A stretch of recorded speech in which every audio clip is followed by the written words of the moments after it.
On a choisi aujourd'hui donc de vous parler, donc moi je suis médecin, Maï est infirmière, on travaille ensemble à l'hôpital Chardon-Lagache où nous accueillons des patients qui ont une maladie cognitive à un stade très sévère et qui présentent des symptômes psychocomportementaux qu'on va dire envahissants.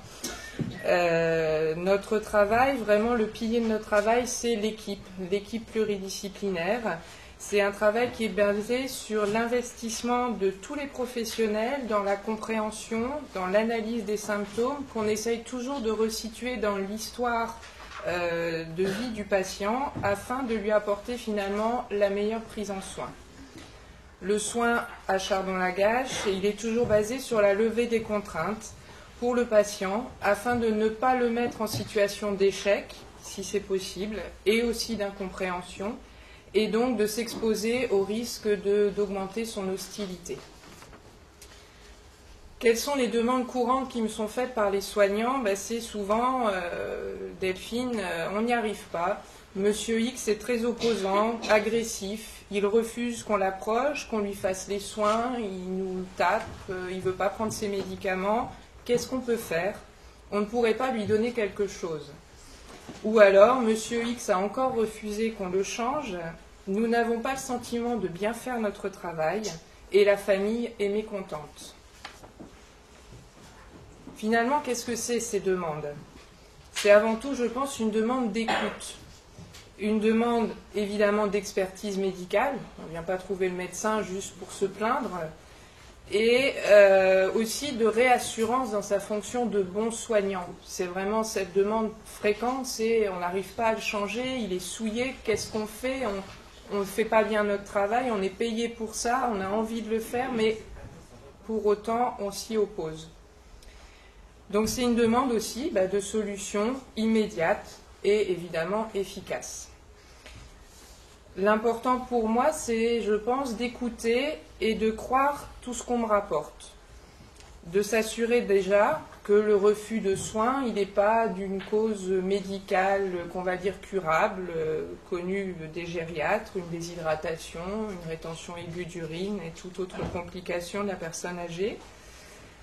Enfin, ça va être aussi tout un travail finalement d'interrogation de l'ensemble des professionnels, de chaque intervenant auprès du patient, parce qu'on sait bien finalement que l'équipe du matin, l'équipe de l'après-midi, l'équipe de nuit ne fait pas le même geste auprès du patient, n'a pas le même relationnel et donc pas finalement la même connaissance spécifique de ce patient qui bien souvent est plus en capacité de s'exprimer d'une manière au moins verbale. Donc finalement, on arrive à essayer de préciser le motif de la demande et la difficulté rencontrée. Après, on va passer dans l'agir.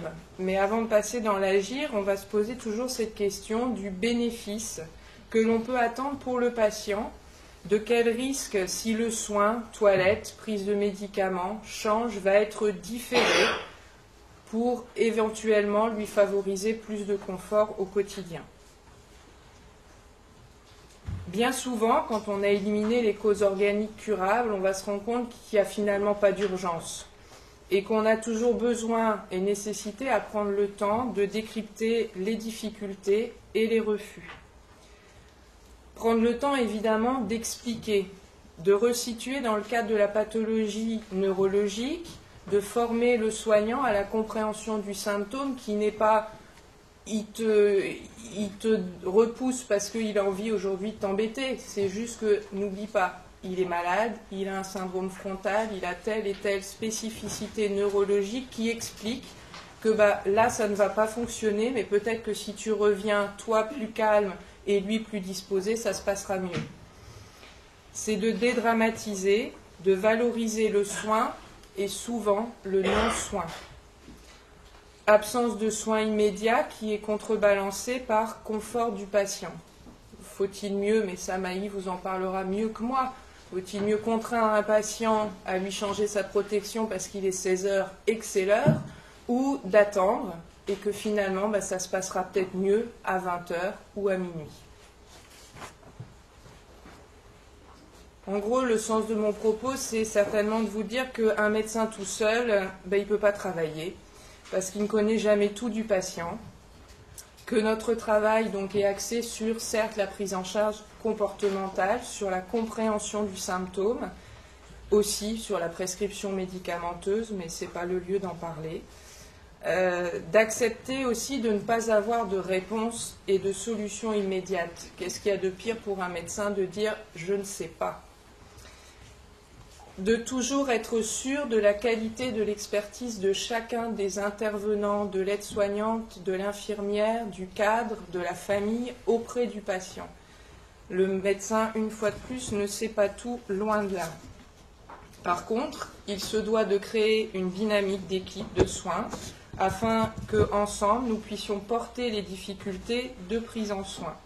Et ça, c'est l'occasion d'organiser beaucoup de temps de réunions d'équipe, où l'ensemble des professionnels, aussi bien soignants que rééducateurs, de la psychomotricienne, l'ergothérapeute, le kiné, qu'on se réunisse tous ensemble dans des temps d'échange privilégiés où chacun a le droit de parler, où la parole de tous va être respectée afin de définir des plans de soins individualisés pour chaque patient, réfléchis et surtout validés par l'ensemble de l'équipe pluridisciplinaire.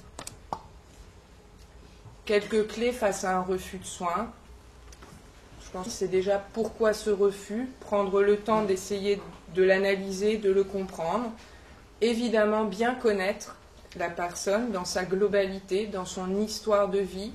Rien n'est plus difficile que d'accueillir un patient seul, sans famille, qui vient de nulle part, et pour lequel finalement, la mémoire ayant disparu, on doit travailler sur de l'inconnu. Donc ça n'est pas simple.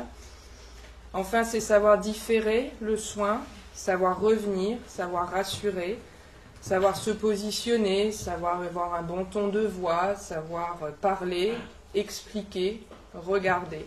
Mais je pense que c'est savoir avant tout écouter, même quand il n'y a plus cette communication verbale, parce que beaucoup de choses vont se jouer en dehors du verbal.